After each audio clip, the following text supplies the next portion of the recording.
the subtitle of it is that scientists say humans saw the last disaster. First, an explosion as powerful as thousands of megatons of TNT rained meteorites down on North America. Then forest fires broke out across the continent, sending up a thick layer of soot and dust that blocked out the sun. A sudden ice age ensued, and some of the Earth's largest animals went extinct in a blink of geological time. Okay, now I'm going to back up the sentence. A sudden ice age ensued. Now that you guys have been hearing me talk about this for 2.5 years, what is that when they refer to the last ice age there? What are they talking about? Anyways, it says a sudden ice age ensued. A sudden ice age ensued. What are they talking about there? I would imagine this guy, Robert Mitchum. I thought he passed away, didn't he? I guess he's gone on to a new career as a Robert Mitchum. That wasn't the actor, right? No, well, that's his name, Robert Mitchum with the Chicago Tribune. That's him writing here. He just went to your website, that's all. He read your website. Okay, so what is the sudden ice age? Again. Yeah, okay, Paul's on the right track. I'd say 10,000. Thank you. Maria, you get 2 gold stars for that. The Younger-Dryas, you remember that? The Younger-Dryas, the sudden cold freezing snap? Remember that? Oh, I'm sorry, Sam. Did you say that? Oh. I didn't hear you. I was too busy making fun of you. 12,900. 12,900. That's the magic date. The magic date. And well, in the transition, you're somewhat redeeming yourself. The Pleistocene to Holocene transition, there's no accepted precise date for that, but it's usually given as 10,000 years ago. So what's the difference between 10,000 and 12, what is it, 11,900? I mean, 12,900. Yeah, I mean, so I would on a test, I would let that pass. I'd be an A minus. Yeah. With a stupid comment to start off with. But if we're really trying to understand what happened in that transition, we have to look at it a little bit more with greater resolution. 2 spikes. Think 12.9, 11.6. First spike 12.9, second spike 11.6. And remember, I'll describe the sequence. You have the warming out of the big ice age, the late Wisconsin ice age that goes back to 25, 26, 27,000 years ago. Got into the full depth of cold between 16 and 18,000 years ago during the Age of Scorpio. Then it began to warm. And it warmed from 15,000 to 13,000 years ago. Somewhat. Not enough to get us out of the ice age, but enough to cause the big ice cap to shrink to about 85 to 90% of its biggest size, its maximum size. Okay, now the nice leisurely transition from full ice age into the warming is suddenly interrupted. Just as it's getting started, it's suddenly interrupted by this boom and this gigantic catastrophic melting. The melting proceeds, the melting is over, and then the climate responds to whatever happened by going back into a deep freeze that was as cold as it was in the depths of the Age of Scorpio at 17 or 18,000 years ago. And that cold phase lasted for about the next 12 to 1,400 years, which brings us down to 11,600. Boom, there's a second sudden catastrophic warming event. That's, if you remember, I've shown it to you over and over again, the 2 spikes in the climate record showing the 2 sudden global warmings. The second one was not followed by a return to full glacial cold. Whatever happened on the second one was different enough from the first one. And what do you think was different about it? Well, that's what we're trying to get to the bottom of. Because something was different. In that, well, it didn't. There's much spewy stuff in the atmosphere. Well, that could be a big part of it. So it went in the ocean instead of the land? It could be that, yes, that if there was a series of impacts at 11,600, yes, it could be that they were in the oceans. That's plausible. Okay, let's go on. I wanted to clear that up. So this guy, he didn't name it, but that's what he's talking about. He's talking about the onset of the Younger-Dryas cold event at 12,900. It's well known that a meteorite colliding with Earth is considered the most likely reason dinosaurs died out 65 million years ago. Now, a team of scientists says it has found new evidence that a comet triggered a similar extinction much more recently, just 13,000 years ago, when humans were around to witness the event and suffer its terrible consequences. The scientists, led by University of Oregon anthropologist Douglas Kennett, say their report offers up a smoking bullet, proof it was a comet. Proof it was a comet that set off the sudden 1,000-year freeze and wiped out the big animals of the era, including the mammoths and saber-toothed tigers. Working at multiple sites across the continent, researchers found nanodiamonds, microscopic particles thought to be found on comets in a 13,000-year-old layer of rich sedimentary soil called a black mat. Beneath the layer with the nanodiamonds, fossils of the animals are abundant, the extinct animals.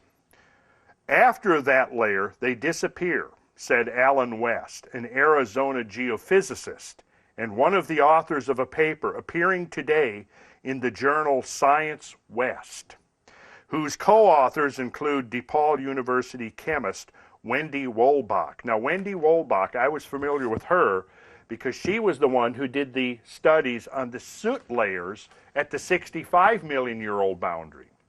And she was the first one that really took a look at that and realized by analyzing the worldwide distribution of soot associated with the Cretaceous Tertiary dinosaur extinction, she was able to calculate the amount of biomass burning that it would be necessary to create the abundance of soot she found at that horizon. And her conclusions were, as I'm recalling, because several other groups then did follow-up work after, and they all came to slightly different conclusions, but I think her conclusion was that the biomass that burned up at the KT boundary, the soot layer, would have been what you would have basically derived if you burned up every single plant on Earth today. If you burned up all the biomass on every continent today in 2009, you would have enough soot created by those fires to create an equivalent soot layer worldwide, as was found at the Cretaceous Tertiary.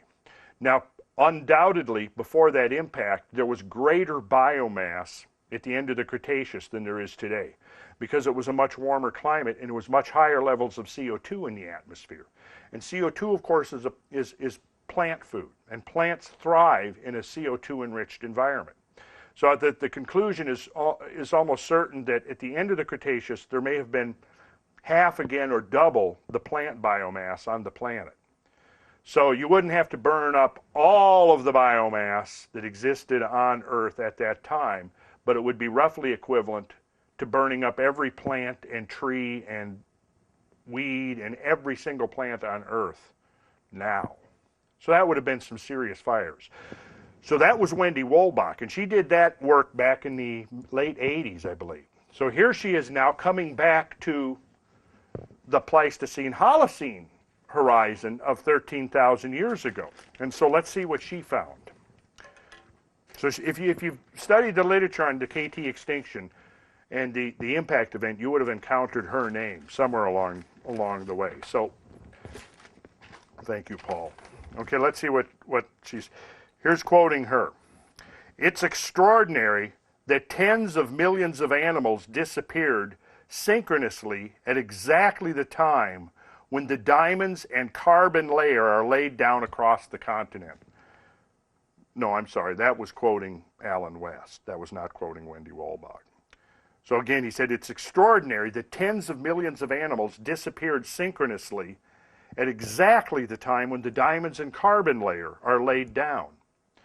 So, we've been talking in here repeatedly about the mass extinction of the great mammals, and I've been ridiculing the idea. No, I think we're finally seeing the scientific evidence that's going to convince, the hard-nosed skeptics out there. However, there's been a reaction. I've already discovered some of the quotes coming from the, somebody sent me an email, last week over the holidays, and it was links to, it said it was hundreds of articles, scientific articles, about the fact that we are now undergoing the greatest mass extinction since the one of 65 million years ago, and we humans, Sam and all the rest of us in here, are all responsible for it. Okay, so I thought hundreds of articles. Okay, so I went to the links and I started going through one by one by one by one by one, and after reading about 30 or 40 of the articles, I realized every single article was just rehashing the same, so you could find the equivalent of this article probably in 20 newspapers across the country. Okay, so if I post this article and 20 other articles that have been released, right. Okay, then I say, there's 30 articles, and make it sound like there's 30 separate pieces of scientific research that have been published. You see? Well, I'm willing to admit that we humans have caused some extinctions. We have. But to say that we're causing a mass extinction, the greatest mass extinction in 65 million years, I find that to be a considerable exaggeration. And in several of the articles, some of the extinctions that were cited to basically clinch the case that humans could do this thing that they're being accused of was the mega mammals. In fact, one biologist that was quoted several times in the articles said the statement, and I can almost quote it verbatim. He says, well, we already know that humans are quite effective at causing mass extinctions. Look what they did to the woolly mammoths just using sharpened sticks. That was the quote, almost verbatim. And I'm reading that and I'm going, yeah, see, that's... Okay, now, as far as what Elizabeth was just saying, the next paragraph here actually is somewhat relevant. Two paragraphs hence. Arrowheads and other artifacts from the Clovis culture of humans, an early hunter-gatherer society, also vanish after the black mat was laid down 13,000 years ago. Now, you got to remember that it was primarily the Clovis Indians that took the blame for hunting the mammoths to extinction. But now the evidence is clearly pointing to what, I think we all in this room knew all along, was that they were the victims of the event as much as the woolly mammoths and not the perpetrators. Okay, then it says, in 2007, West and a team of scientists published an analysis of black mats from several regions that found heavy metals, soot, and charcoal suggestive of meteorite impacts and subsequent fires. Now, as concerned as we should be, of course, about our own activities, we also have to put it into perspective of what nature has already shown us has happened repeatedly. And it's not to say that, no, we shouldn't, we should be, clean up our act, certainly. But you got to bear this in mind. I mean, all of the evidence that has emerged in the last 30 years, in the last 10 years, in the last year, in the last 6 months, is pointing to the same conclusion that, the planet has been completely pulverized and destroyed and reassembled numerous times. And these events have involved, if you start looking at the human footprint in the context of some of these greater cosmic changes that have engulfed this planet, our effects pretty much begin to pale into insignificance. That's the thing you got to understand, is that if you imagine, if you will, in 1962, an all-out nuclear war. Okay, in 1962, we had the greatest power of our nuclear weapons. Whenever the Soviets and the Americans had these huge megaton warheads, 10, 15, 20 megaton, they don't have warheads like that. Now, the warheads now are much smaller. The strategy is more about precision targeting rather than blowing up a whole metropolitan area with one big blast. But in the early 60s, at the peak of the nuclear arms race, there was about 10,000 megatons in the nuclear arsenals total. And if you recall from a month or two ago when I showed you those graphs, when you start looking at the scale of cosmic energies that are unleashed in the case of an impact event, the whole nuclear arsenal of man is at the bottom of those graphs.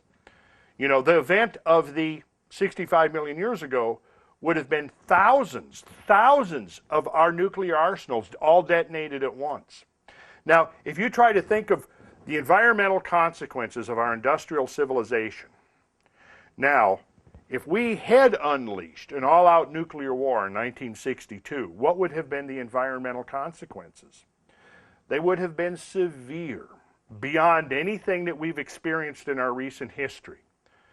10,000 megatons being unleashed, perhaps as many as 10,000 warheads, because a lot of those warheads were maybe 500 kilotons, 1 megaton, 200 kilotons. How big was the bomb that took out Hiroshima? 10 kilotons. So that was just a dinky little pea shooter, okay, compared to the big bombs that came later. But the whole nuclear arsenal is nothing compared to the energies released during an impact. And how many impacts have there been? Well, there have been hundreds, thousands, and there have probably been hundreds since we humans have been here. And I brought more information. There's new stuff coming out here like this. During the Celtic period, major impact in Europe. New evidence coming out for this. I mean, it's like every few months now, new evidence is coming out. They're finding more craters. They're finding more near-Earth crossing asteroids. They're finding more evidence of multiple impacts. But let me go on here with this. Archaeologists have long speculated. Wait a minute. The new report says the discovery of nanodiamonds in the same material is more evidence of a cosmic strike. Archaeologists have long speculated about whether climate change or overhunting drove the mammoths, tigers, and other megafauna to extinction and led to the decline of the Clovis culture. Many remain skeptical of the comet theory and think there may be better explanations for what happened. When most archaeologists heard about it, they were somewhat dismissive. Quoting Daniel Amick, an associate professor of anthropology. Amick said, "We would think, how in the world could we have missed this? How could this spectacular kind of event have occurred and never even dawned on us?" Well, that's the question I've been asking for 20 years, you know? I think it's as simple as you said. Astrology people are looking up, and geologies are looking down, and they're not connecting. Astronomy. Sorry. Okay. The authors have much to prove before their theory is accepted, Amick said, like pinpointing the date of the event and ruling out other potential causes of extinction and climate change. In response to one common criticism of the comet theory, that no craters have been found from an impact, West said the comet may not have actually reached Earth. What have I been saying all along here about the lesson of Tunguska? You know, we can see megaton level explosions detonating in the atmosphere without reaching the Earth. There's a lot of stuff on the internet on the Tunguska now thing too. 5 miles from the surface. About 5 miles, right? Still did leave a bit of a mark. It's not. Oh, It was higher you than know. the other ones would have been higher up. it could be high. You could have higher. If it was bigger, it could have been higher up. They're taking a whole new look at that thing. Sure. Around 8 miles up now. Well, 5 miles, I think, is the eight clicks. Won't leave no crater. Well, what it did do is it created oval, swampy depressions in the permafrost, which are very similar in shape and form to Carolina bays. Yes. Was that a comet or was that an asteroid? Well, most Russians think it was a comet. Most of the American researchers think it was an asteroid.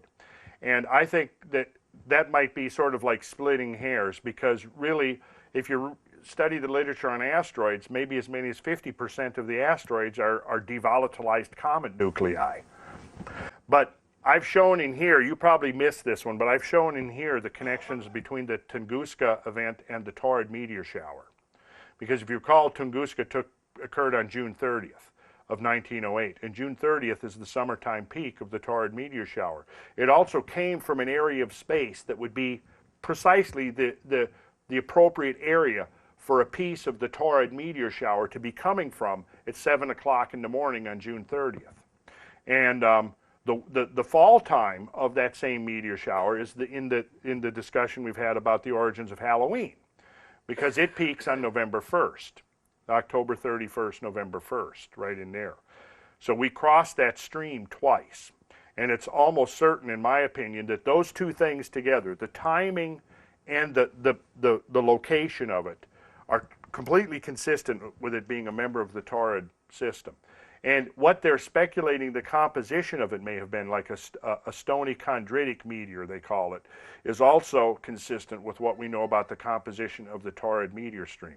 And there's two comets out there that have now been identified with that meteor stream, Comet Encke and Comet Rudnicki, that were probably at one time part of the same bigger comet that has split apart. And then the two pieces over the millennium have spread out.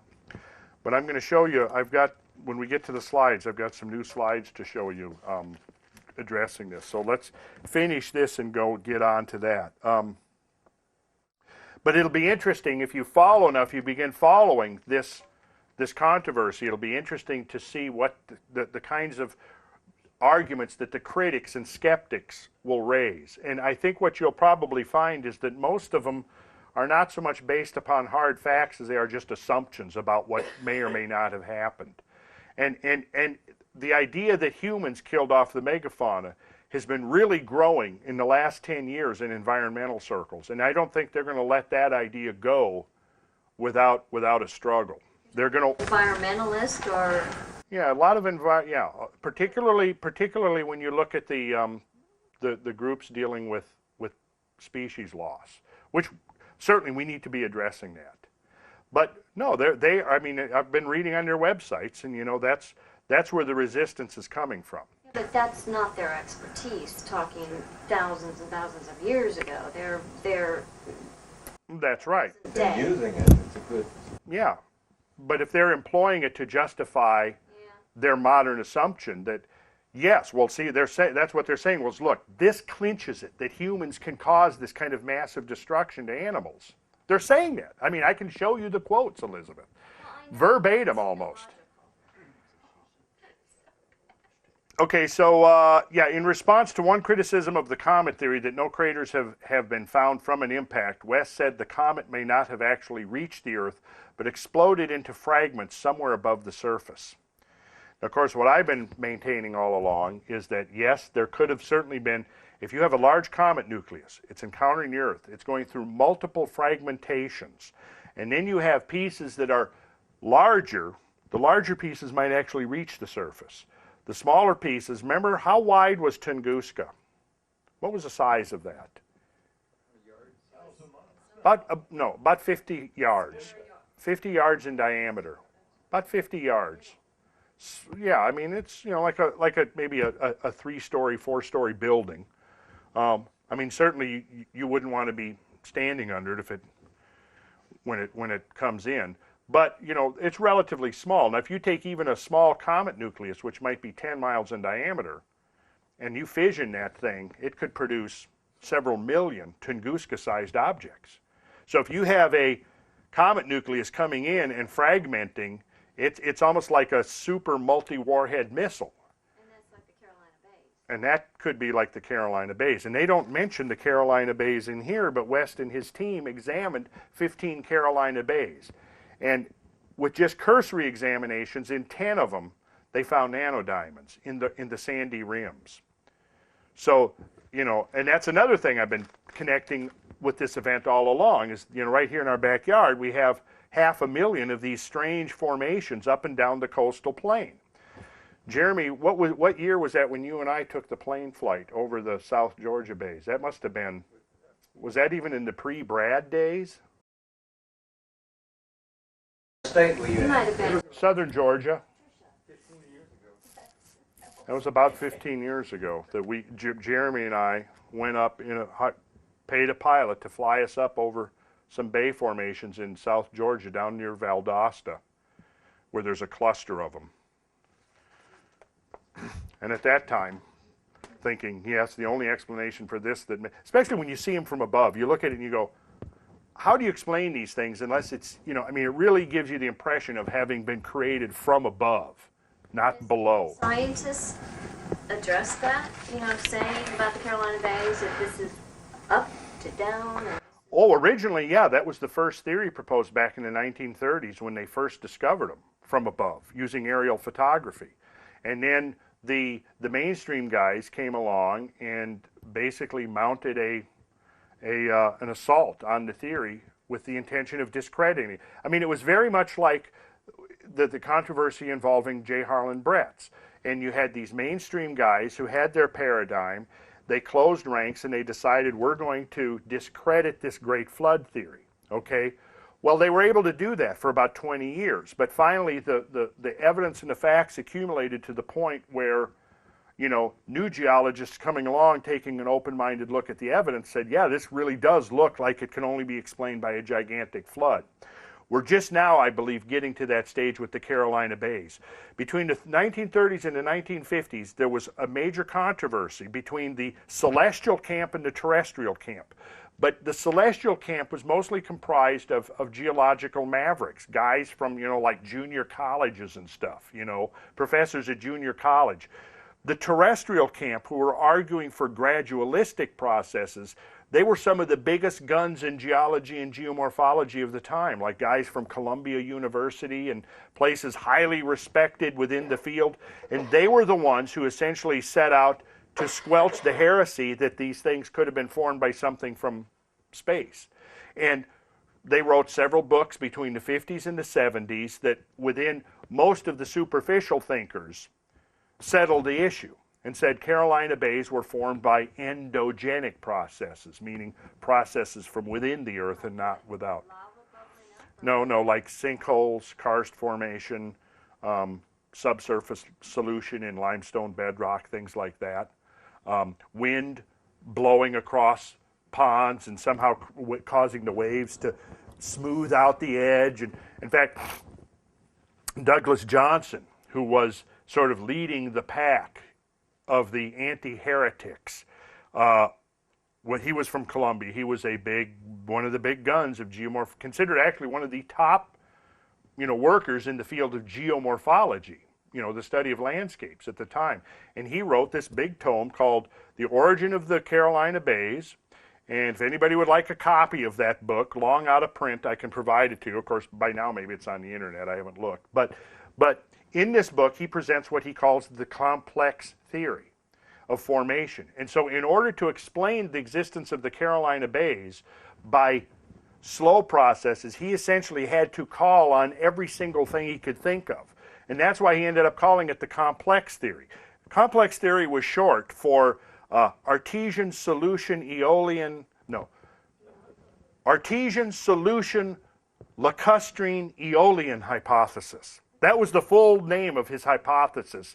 So he was calling upon artesian well type springs, he was calling upon solution of limestone, he was calling upon the formation of lakes, he was calling upon the wind, and somehow all of these things working together magically produced these perfect ellipses with southeastern rims. Well then, Dragons in the sky too, that humans wrote on. well, so then that settled the debate, except for a few mavericks. What's his name down at University of Georgia has led the pack. We interviewed him when we did Fire from the Sky in '96. What's his name? He's an independent researcher. He's a librarian down at the University of Georgia, and he has a website devoted to the Carolina Bays. And it's Cobers or? Yeah, Bob Cobers. Bob Cobers is his name. PhD, he's just I don't know if he is or not, but he's a very intelligent man, and he has been the one sort of maintaining publicly the idea that the Carolina Bays were caused by something cosmic. Kobres. And we went down there. I suggested him as an interviewee to be in the show, and we went down there and we taped an interview, a lengthy interview with him, a discussion between me and him. And somewhere that exists probably. But they didn't use it because apparently whoever was making the editorial decisions, he was such a low-key guy. Well, he kind of talked like this, and he just, his facts and his information was just profound, but it was presented in such a deadpan, low-key way that somebody sitting there in front of a monitor looking and said, well, this guy is too slow. Yeah, exactly. So they didn't use it.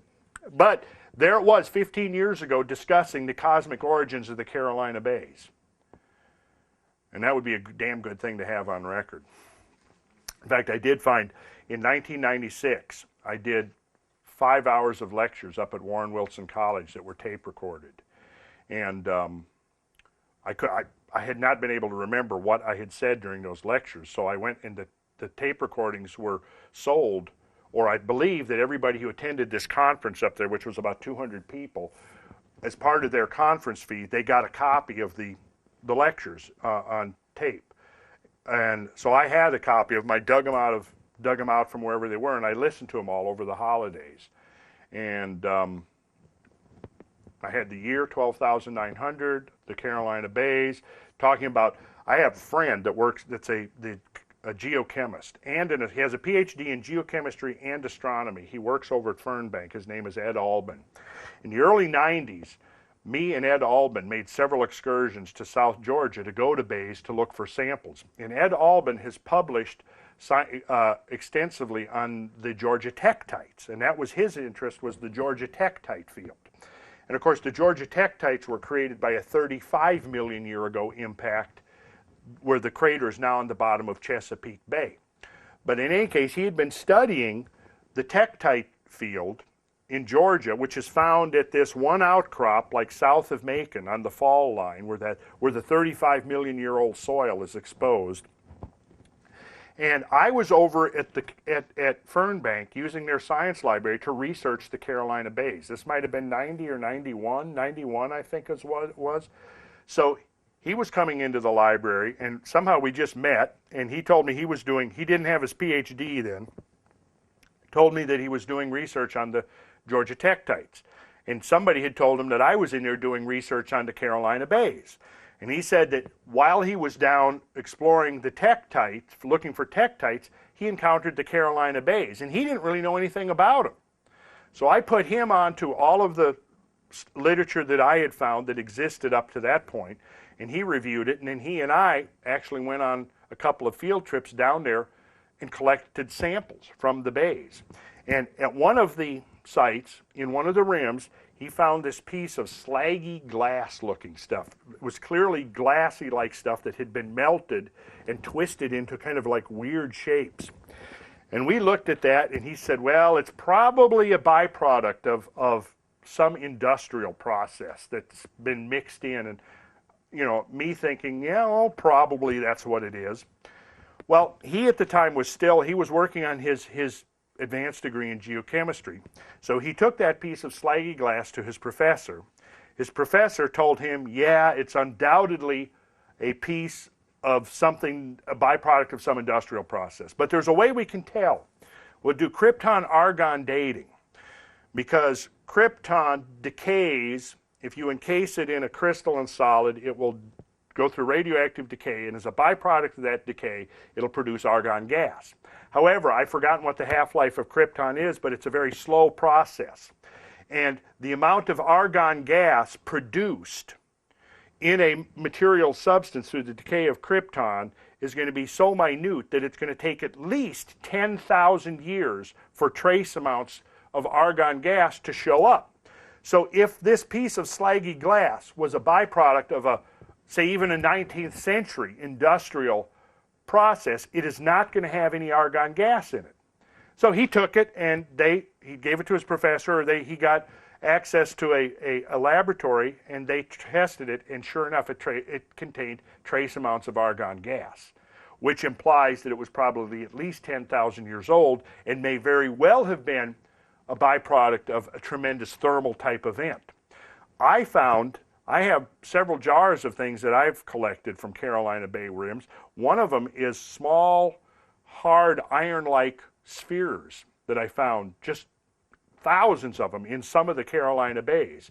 And later, going through the literature for all of the things that have been associated with impacts, in fact, I have pictures of it in here, I found exactly those type of things, small iron-type spherules with a high content of iron in them. So I think that it's just a matter that nobody's really gone and looked. In the 1950s, when Douglas Johnson published his big tome, at that point, within mainstream science, the issue was settled. So nobody went back and looked anymore. Then what happened was the study of Carolina Bays became pretty much the province of biologists and people studying pollens, zoologists, people, because as it turned out, the Carolina Bays have extremely interesting types of life forms in them. For example, Carolina Bays are the only place in the world where Venus flytraps are known to come from.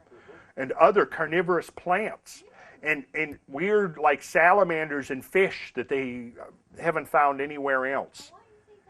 Well, I don't know, unless perhaps something... What?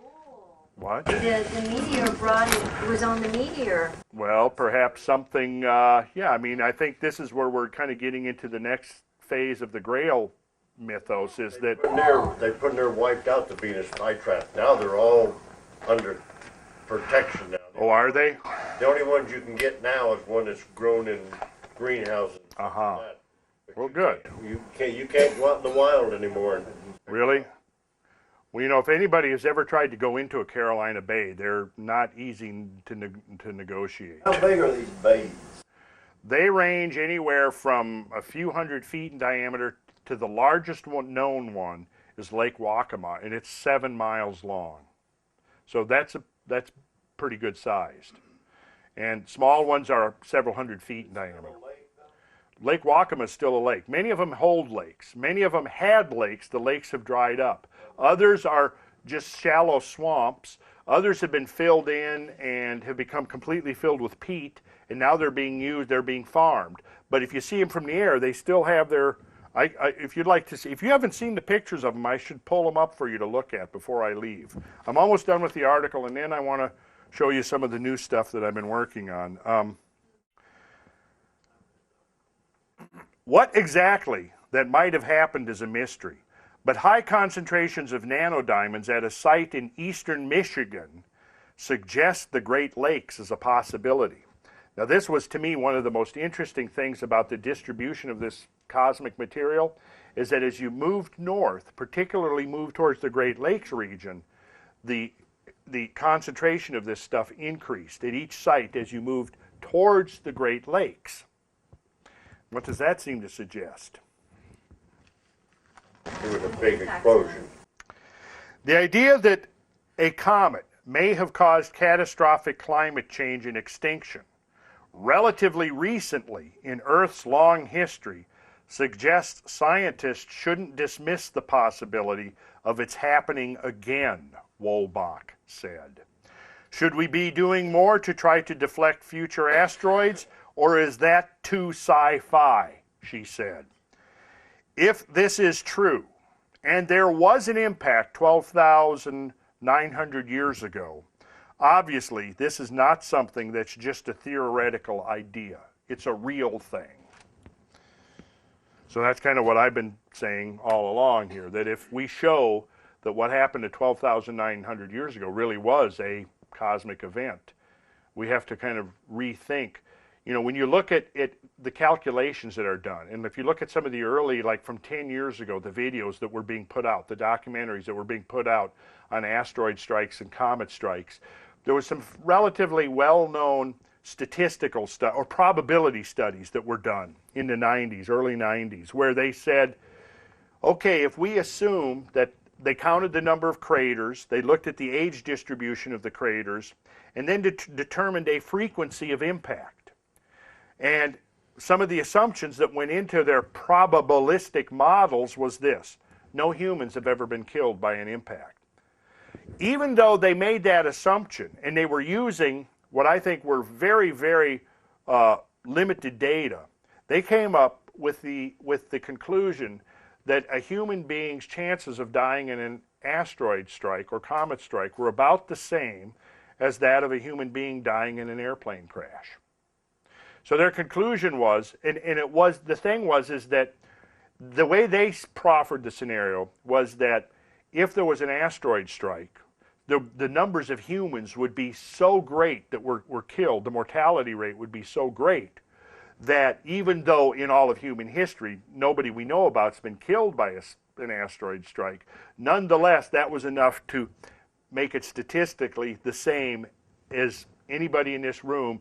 They were able to come up and say your chances of dying this next year in an asteroid strike are about the same as your chances of dying within the next year in an airplane crash. However, the assumptions, the parameters that went into their models, to me were what? Nonsense, yes.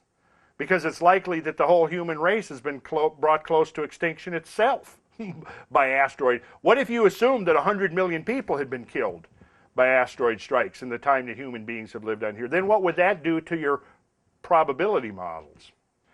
And of course, when they were doing that, nobody knew about the Burkle crater that we've been talking about a lot last year, the 5,000 year ago event, the 4,300 year ago event in the South Pacific now that's been discovered off the coast of Australia.